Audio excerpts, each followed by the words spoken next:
অনেক যত্ন নিয়ে গুছিয়ে কাজটা করার পরেও ডেলিভারি দিয়ে কোনোভাবেই মনের মধ্যে শান্তি পাচ্ছিলাম না।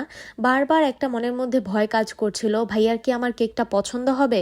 কেকটা খেয়ে আবার বলবে না তো যে চকলেট কেক খাওয়ার প্রতি আমার আগ্রহ চলে গেছে? সব মিলিয়ে সত্যি কথা বলতে আমার মনের মধ্যে অনেক অনেক ভয় এসে জমা হচ্ছিল।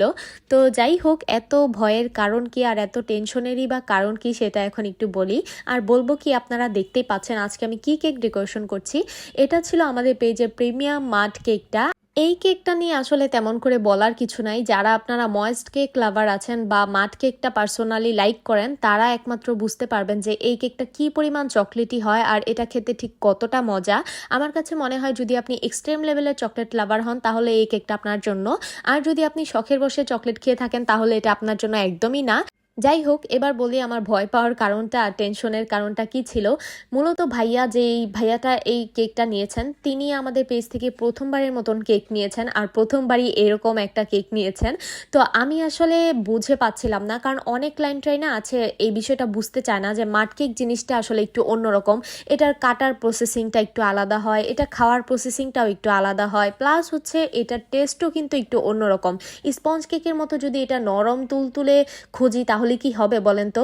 এর মানে কিন্তু আবার এটাও না যে এই কেকটা হার্ড বা শক্ত কোনো কেক, এটাও সফট হয় কিন্তু স্পঞ্জি না। হ্যাঁ, এটা হচ্ছে ময়েস্ট জিনিসটাই একরকম আর স্পঞ্জ জিনিসটাই হচ্ছে আরেক রকম। তো এটা হচ্ছে ময়েস্ট বেজের একটা কেক।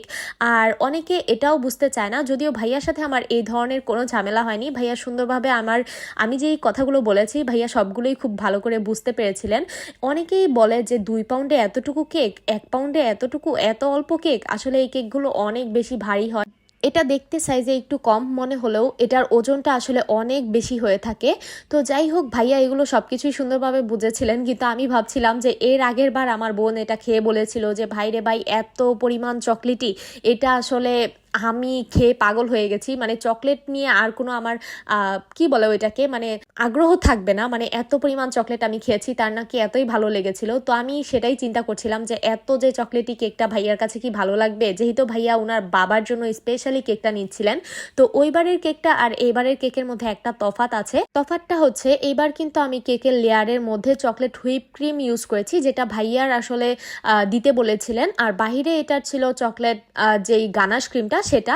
তো ভাইয়া আসলে একদম সব কিছু নিজের মন মতো করে কাস্টমাইজ করে নিয়েছিলেন। আর আলহামদুলিল্লাহ, আমার এত জল্পনা কল্পনা শেষে ভাইয়া আমাকে খুব সুন্দর একটা রিভিউ শেয়ার করেছিলেন, যেটা আমি শুনে একদম শান্তি পেয়েছিলাম যে না, ভাইয়ার কাছে কেকটা ভালো লেগেছে। আসলে মাড কেক জিনিসটা একটু অন্যরকম হয়ে থাকে, যেমন ধরেন নর্মাল একটা জিনিস, এই কেকটা কাটার সময় যদি আমরা নাইফটাকে একটু গরম করে নেই তাহলে কিন্তু এটা সুন্দরভাবে স্লাইস করা যায়। এটা শুনে অনেকে ঘাবড়ে যেতে পারে যে কি কেক দিবে যে একদম চাকুটা গরম করে নিতে হবে, এরকম একটা ব্যাপার।